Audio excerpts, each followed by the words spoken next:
పిత పుత్ర పవిత్రాత్మ నామమున ఆమేన్.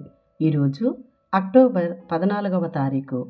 లూకా సువార్త 11వ అధ్యాయము 37వ వచనము నుండి 41వ వచనం వరకు.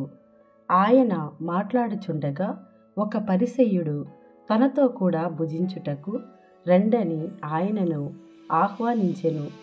ఆయన లోనికి వెళ్ళి భోజనమునకు కూర్చుండెను. భోజనమునకు ముందు ఆయన కాళ్ళు చేతులు కడుగుకొనకపోవుట చూచి పరిసయ్యుడు ఆశ్చర్యపడెను.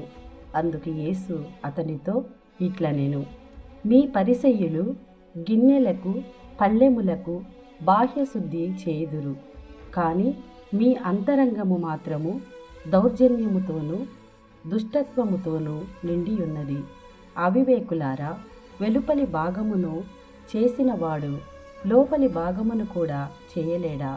కనుక మీకున్న దానిని పేదలకు వసగుడు, అప్పుడు అంతయు శుద్ధి అగును. ఇది ప్రభుని వాక్కు. సర్వేశ్వరునికి వందనములు.